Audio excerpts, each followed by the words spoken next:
Chosen one, the time has come for the things that once confused you to be viewed in a new light, so that you may understand that your life has never been a series of chaotic and meaningless events.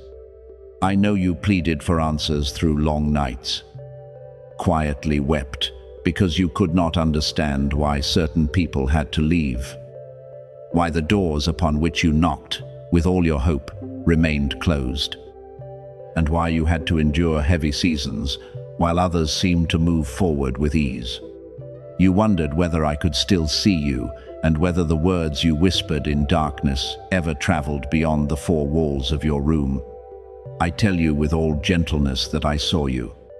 I saw every tear you hurriedly wiped away before someone entered. Every time you sat motionless because you did not know whether you possessed enough strength to begin again. And every morning when you still rose to do what had to be done, even though everything within you longed to rest. Not one sincere moment of your life has been forgotten. You do not need to write a word beneath a screen to open my door, nor perform any ritual to prove that you are ready. Genuine receiving begins when you stop running from truth. Dare to face what has hurt you, and refuse to use that pain as a sentence against your worth. I do not want you merely to become emotional for one moment and then return tomorrow to a way of living that drains you. I want you to understand, make changes, and walk differently. Once you understand that a closed door may be a redirection, stop standing before it and begging the people behind it to open it. When you recognize that a relationship keeps you in doubt and exhaustion, stop calling your attachment loyalty. Sacred things are not confirmed by hurried words, but by the decisions you make when no one is watching. Some things you once called rejection were actually roads being redirected before you traveled too deeply into places that did not fit. Some people left your life not because you lacked value, but because their journey could not carry what was growing within you. You tried to hold them, explain, and forgive repeatedly, hoping that if you loved them enough, they would become the person you needed. But love cannot replace another person's maturity. Your kindness cannot perform the responsibility they continually avoid. There were doors I allowed to close, because if they had remained open, you would have spent many more years repairing something that was never your responsibility. The ending hurt, but the pain of releasing something once is lighter than the exhaustion of spending an entire life in a place that does not value you. I also know that you carried too many burdens that did not belong to you. You listened to the pain of others, attempted to repair consequences they created, and silently accepted responsibility for the peace of the entire room. When someone was sad, you wondered what you had done wrong. When they became angry, you immediately made yourself smaller to avoid conflict. When a relationship became unbalanced, you gave even more, hoping that kindness would rescue everything. But, my beloved, I never asked you to become a place where everyone unloads their burdens and then leaves feeling lighter while you remain with all the weight. Your growth now requires learning the difference between loving and rescuing, between compassion and self-abandonment, and between forgiveness and continuing to grant access to someone who wounds you.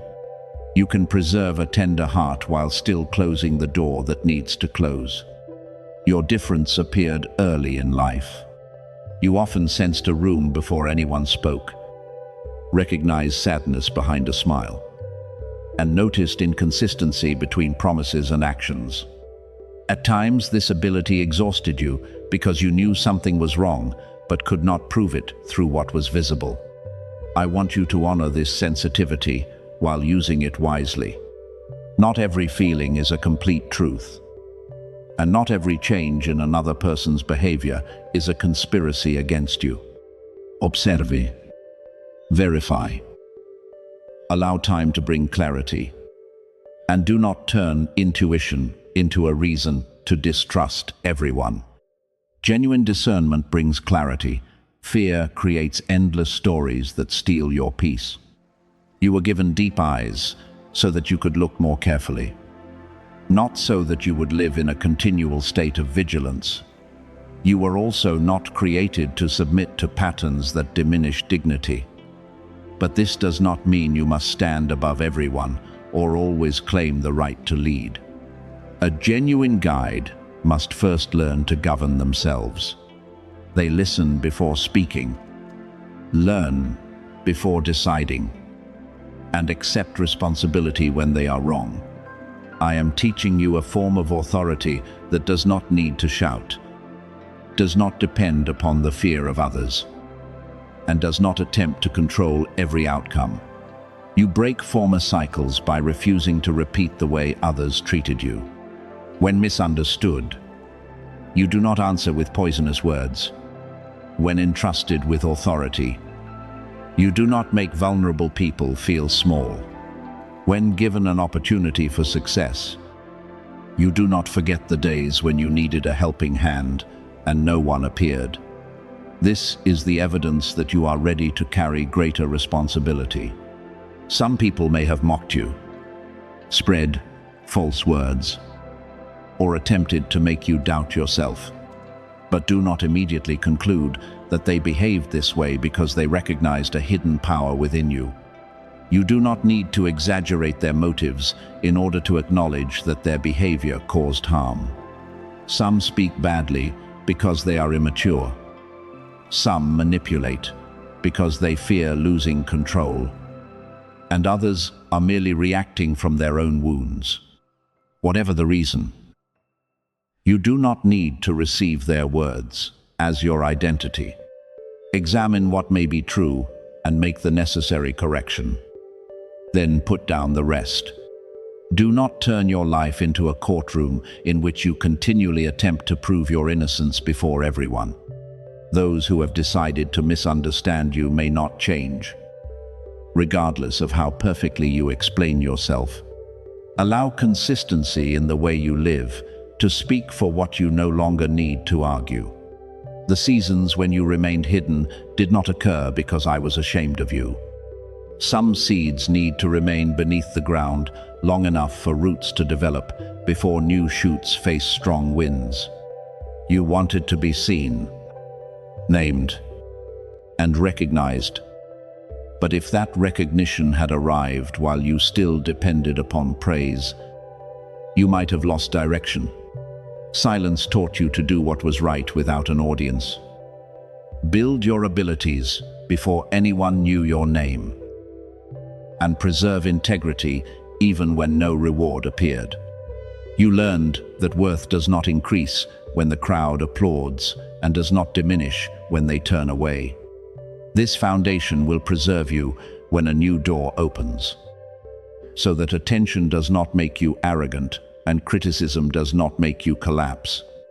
Now, I want you to stop waiting for one explanation that will cause every pain to disappear immediately.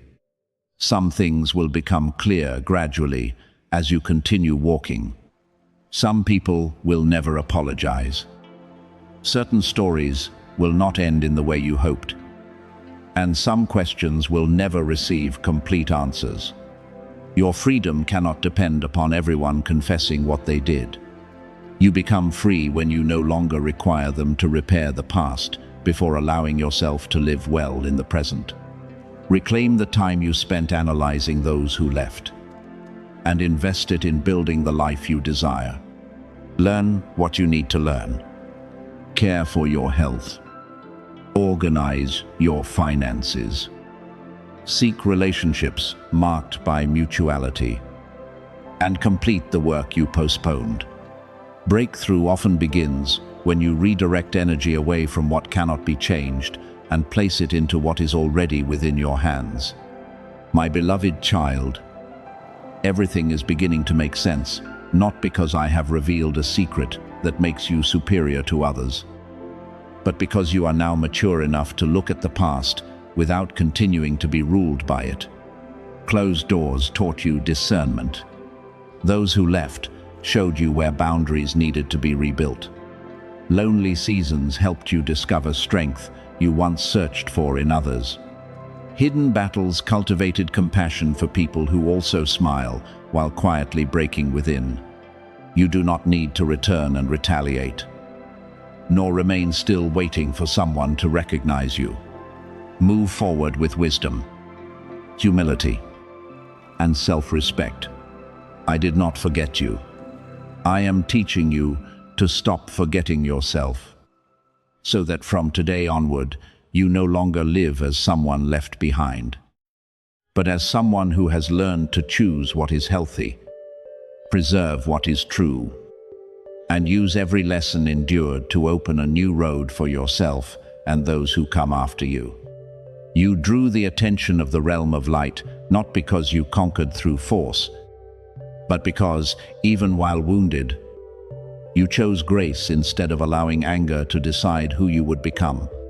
I saw the conversation in which you could have spoken words powerful enough to wound another person because you knew their weakness, knew what would make them ashamed, and understood how to use truth like a blade. Yet you stopped. This silence was not cowardice, nor did it mean you did not know how to protect yourself. You remained silent because you recognized that 1 minute of satisfying anger could leave consequences lasting for years. You understood that you did not need to become what had wounded you in order to prove your strength. Therefore, you held your words back and allowed wisdom time to step forward instead of the wound. That moment was quiet, and no one praised you. But I saw the battle within and knew that you had crossed a profound inner threshold. Perhaps there was also an opportunity to expose someone's wrongdoing before many people.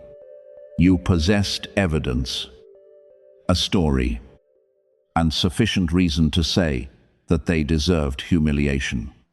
A part of you wanted everyone to know the truth because you were exhausted from being misunderstood, while the other person preserved a favorable image. Yet you did not use their weakness to build your own reputation. You chose to handle what needed to be addressed privately or to step back without turning the story into public revenge. This does not mean that you must conceal dangerous behavior or remain silent before injustice. I never ask you to tolerate harm, but you learn to distinguish between speaking truth for protection and speaking truth only to destroy. This distinction reveals that pain no longer pulls you in every direction. You are learning to preserve a clean heart while still standing firmly in truth. There were also times when you had every right to leave, and no one would have blamed you. You were tired, had given too many opportunities, and repeatedly had to gather your peace after chaos created by others.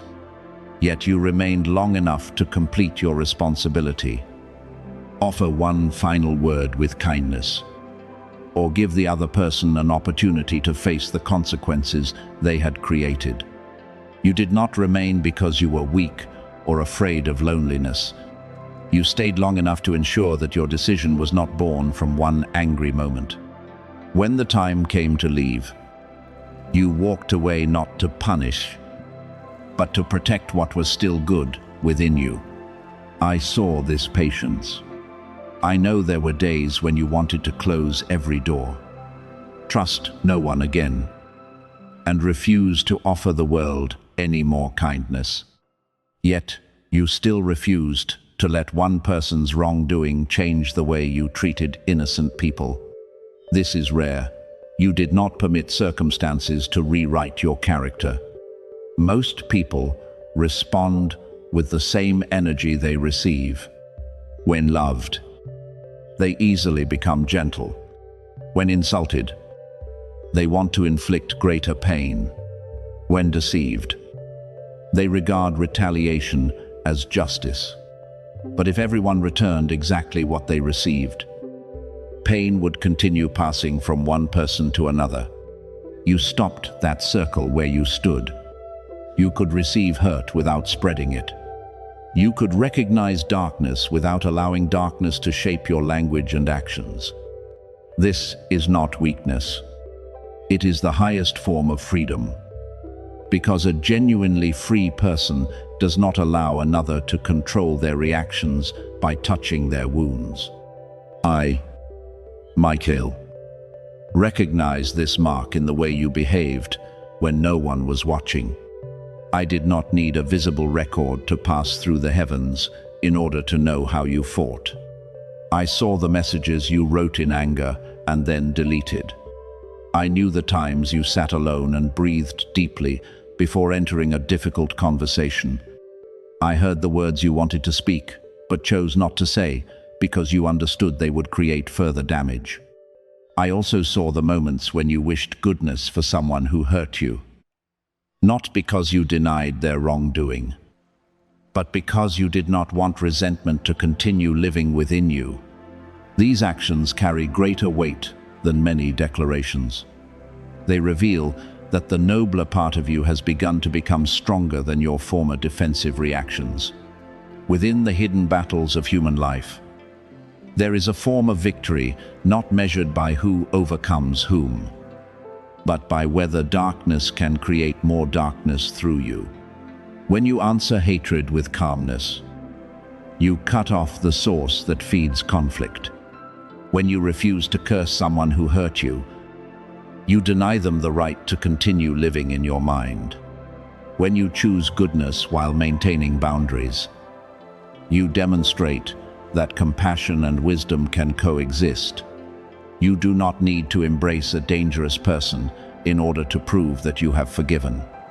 You do not need to return to a former place to demonstrate that your heart has healed. The deepest forgiveness sometimes occurs when you no longer desire that they suffer, yet remain wise enough not to restore their access. I want you to understand that this noble response does not make you perfect. There will still be moments when you lose your calmness, speak too quickly, or realize that you responded from a wound. Do not condemn yourself. Growth does not mean that you never make mistakes. It means that you recognize them earlier, repair them more quickly, and refuse to use another person's error as justification for your own choices. When you speak words that cause someone pain, remain humble enough to apologize. When you recognize that resentment is consuming you, find a safe place in which to process it. When a situation exceeds your strength, leave before exhaustion turns you into someone you do not want to become. The grace you offer others must also be extended toward yourself, because you cannot heal through continual self-punishment. What is special within you is not an unlimited ability to endure. I do not glorify remaining in danger, being silent before abuse, or sacrificing until you collapse. The strength I see is your ability not to let pain become destruction while still learning to protect dignity. You can say no without hatred. You can close a door without cursing. You can speak truth clearly without deliberately humiliating. You can forgive without restoring a relationship that shows no evidence of change. When kindness walks together with discernment, it is no longer a weakness that others exploit. It becomes a quiet power upon which chaos can no longer take root. Through these choices, a new kind of authority is being built within you. You will notice that meaningless arguments no longer pull you in as easily as before. Those who once used silence, provocation, or guilt to control, you will gradually recognize that their former methods no longer work. This is not because you have become cold, but because you have learned to create space between what happens and the way you respond. Within this space, wisdom is born. You can receive an insult without immediately returning one. You can allow a misunderstanding to exist for a short time instead of exchanging peace merely to correct your image in everyone's eyes. You can choose not to enter a battle simply because another person invites you. This is why I pause to examine your journey closely. It is not because you are greater than others, but because you demonstrated something precious within a world that often glorifies revenge. Kindness can survive pain. You showed that gentleness does not have to be destroyed by betrayal, and that a heart that has cried deeply can still refuse to make another person cry. I looked at every recent situation, every battle no one knew, and every time you chose what was right without reward. I recognize that you are not merely overcoming suffering, you are transforming suffering into wisdom. This is genuine transformation. Yet, do not turn this nobility into an image you force yourself to perform before everyone. You do not need to play the role of someone who is always calm. You are still permitted to feel sadness, anger, disappointment, and to acknowledge that something hurt you deeply. Emotion does not take away your maturity. The way you manage emotion reveals the foundation within. Cry when necessary. Speak with someone trustworthy, and give yourself enough time to recover. Only refuse to make permanent decisions in temporary emotional storms.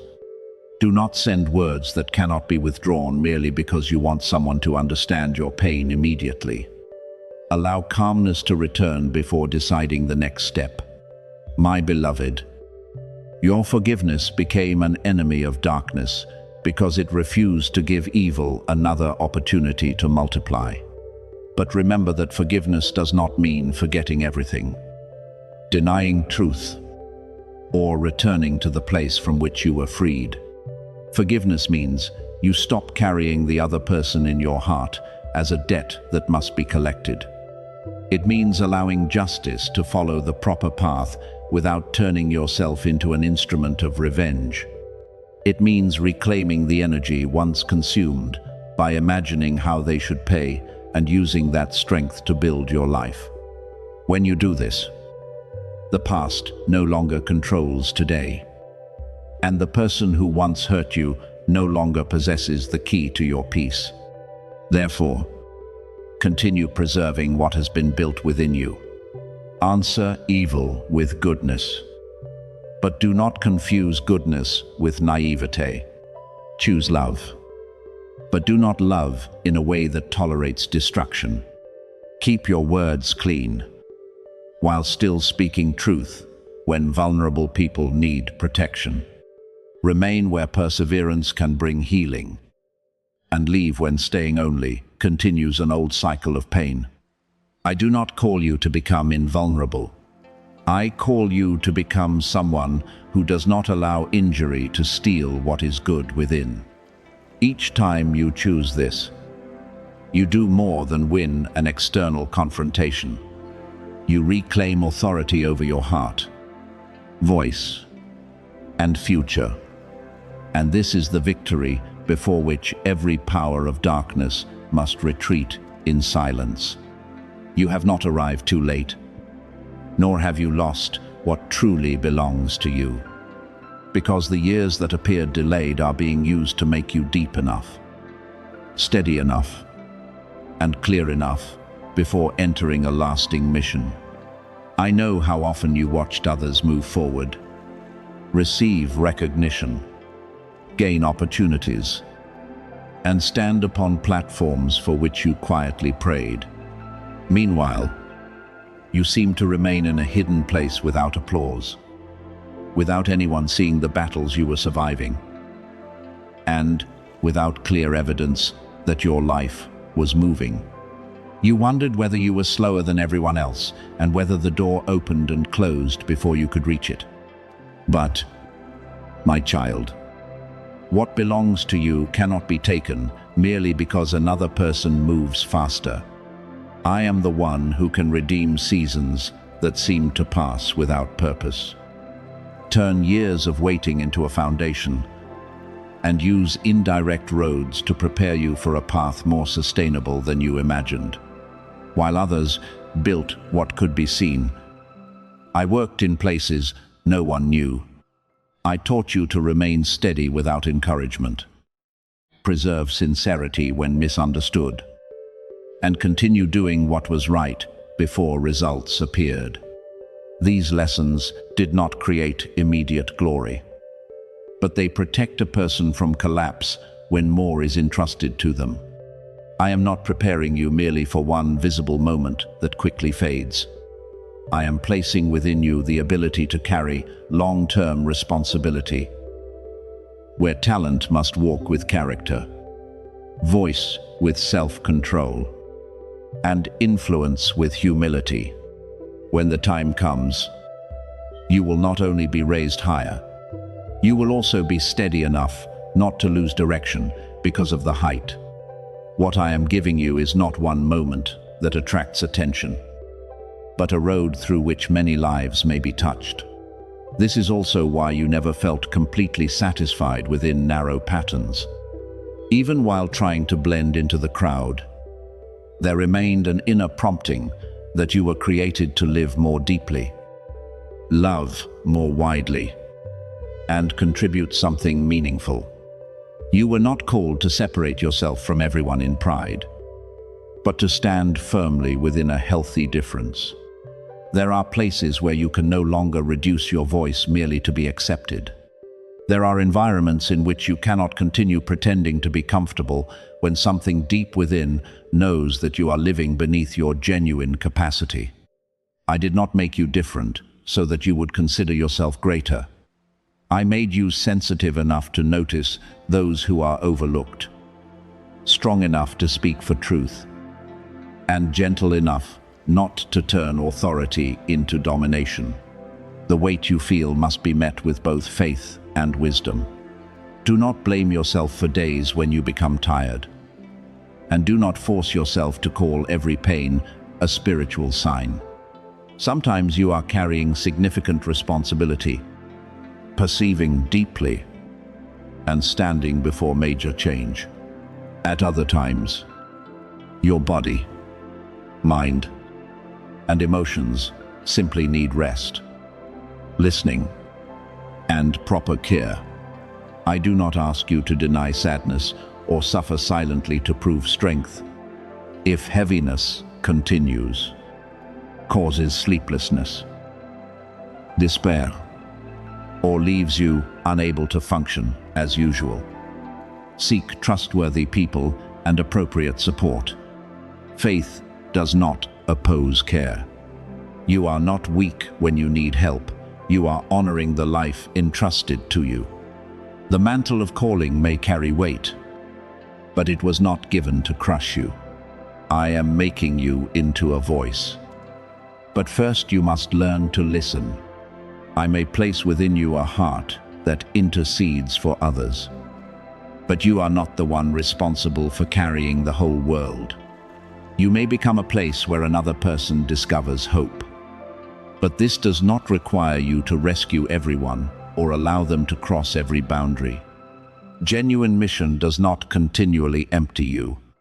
It teaches you where your strength comes from and when you must return to be filled again. I am refining your ability to distinguish compassion from guilt, obedience from people-pleasing, and noble sacrifice from the habit of abandoning yourself. You will love deeply without blindness, give generously without lacking boundaries, and speak powerfully without allowing anger to contaminate your words. You once asked why battles seemed stronger when you attempted to move closer to the light. It is because when you choose righteousness instead of revenge, an old cycle begins losing authority. When you choose obedience rather than convenience, you become less easily led by temporary desires. Darkness always attempts to convince you that integrity brings only disadvantage, that forgiveness is weakness, and that faithfulness produces no result. But each time you refuse to let pain make you bitter. You win a victory deeper than outward eyes can see. You become strong not because you can injure others, but because you possess the power to retaliate and still refuse to betray the good values within you. I called you during days when you felt that you had nothing left to offer. I saw something precious in the very places you wanted to hide. I saw compassion born from the times you were not understood. Courage growing after moments when you believed you had fallen. And the ability to support others within the scars of which you were once ashamed. I do not call what you endured good, nor do I deny its injustice. But I will not allow pain to speak the final word. What once made you cry may become wisdom that helps you recognize someone suffering quietly. What once caused you to lose direction may help you become a lamp for another person on a dark road. Your past has not been given the authority to define the ending. It is being redeemed into material for a new purpose. Even while you believed heaven was silent, much preparation was taking place. Some people were being refined to approach you with sincerity rather than exploitation. Certain connections were being arranged to appear when both sides had matured enough. Some doors remained closed because you needed more time to learn how to preserve what you would receive. You thought you had been forgotten. But some hidden seasons were protection. If a great opportunity had arrived while you still depended upon recognition, you might have exchanged yourself in order to keep it. If resources had come before, you learned stewardship. They might have quickly disappeared. Waiting is not always pleasant, but I can use it to make you into someone who not only receives blessing, but also possesses enough wisdom to preserve it. Now is not the time to withdraw after everything you have survived. But rising does not mean rushing until you collapse. Rise with clarity, rest when needed. Prepare what must be prepared. And take the step directly before you. Dreams that once slept are awakening, but they require your cooperation. Rewrite the plan. Refine the skill. Seek experienced people. And begin with the smallest thing you can do today. I am breathing upon the flame within you. But you must protect it from distraction through discipline. Inspiration may open a door, but only faithfulness will carry you through the entire journey. Do not continue waiting until fear disappears. Walk while your hands still tremble. As long as you are walking wisely, the gifts you thought were lost have not disappeared. They were merely buried beneath years of survival, responsibility, and judgment. The voice that once trembled will become steady each time you use it to speak truth through love. Creativity that was neglected will return when you give it time. Leadership wounded by rejection will be restored when you stop pursuing applause and begin serving with integrity. You do not need to become the version of yourself that had never been wounded. You are becoming someone deeper, no longer naive before deception, yet unwilling to allow your heart to become cold. This is the maturity I am building: clear eyes with a tender heart, open hands with a doorway guarded by discernment.